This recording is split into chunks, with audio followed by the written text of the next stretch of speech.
this video, we are going to discuss about the combinational MOS logic circuits. So, on the completion of this topic, the students will be able to explain the bubble pushing and they can draw the XOR and XNOR gate with the transmission gates and XOR gates. So, first to draw this one too, we have to understand about the static CMOS and the dynamic CMOS.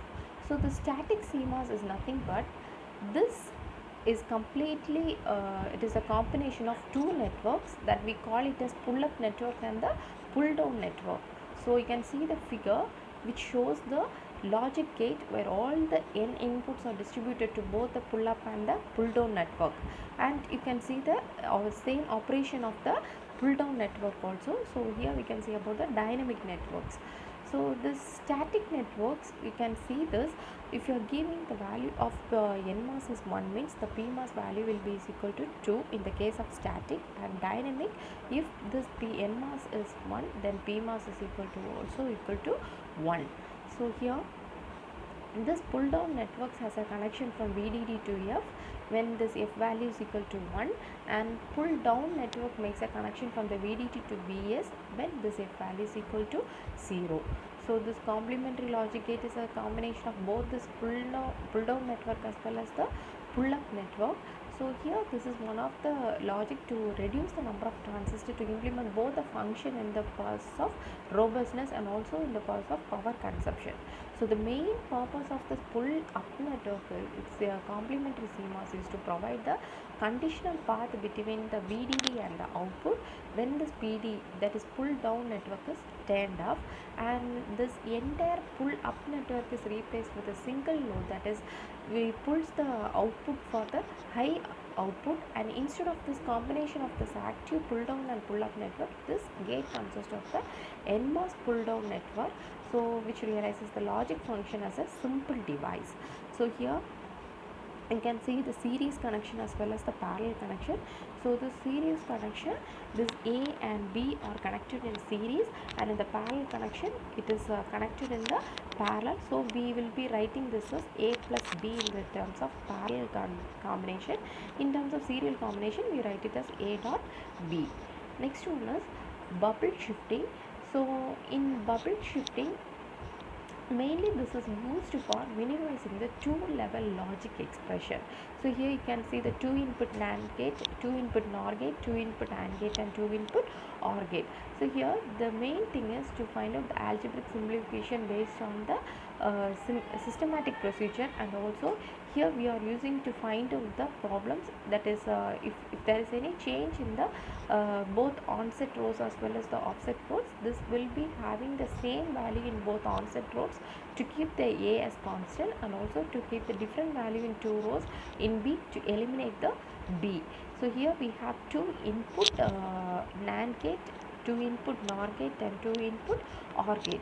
So mainly this NAND gate is mainly determines the, if you are giving the two input NOR gate through a bubble pushing, the final thing is one output is given as a two input in the terminal, and also in the two input NAND gate, if you are giving a bubble in the output terminal, it will be resemble to the inputs having the bubbles in the two inputs.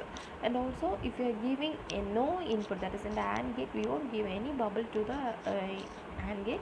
So here all the terminals will be having the bubbles, and in the same case in OR gate also, if you are not giving any bubbles also, it will be given to each inputs as well as the output. So in the next thing, you can find out the compound gates. So compound gates are mainly formed by combining the serial and parallel structures of the transistors. For example, if you are showing the construction of the compound gates, means using this complementary CMOS logic, means the main thing is function of F.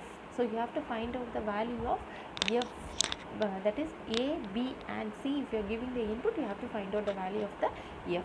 So what the value is, compound gates mainly, that is a simple devices which we are using like a few basic gates, and this mainly forms a few levels of logic, and these gates can be used in optimizing various circuits in the terms of areas of transistors, and also it can yield better performance.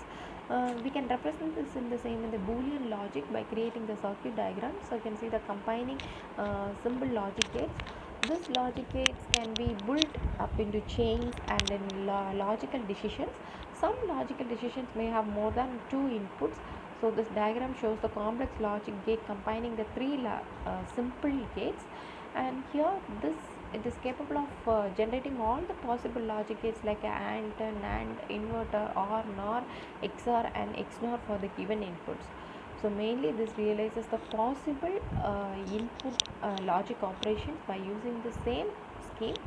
So when you are giving this input as that is for the unit inverter, if you are giving 1 as for the NMOS base, then surely the PMOS will be having the 2 times the NMOS.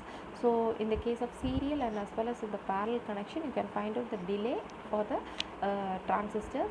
So here it is given for the 4 functions. One is unit function, next complex function. So complex function will be having the, if you are adding more transistors, then this transistor will be having both NMOS and PMOS value, and finally we are finding out the gate delays. Quiz questions on combinational MOS logic circuits. How to change OR gate into 2 input NAND gate using bubble pushing technique. Thank you.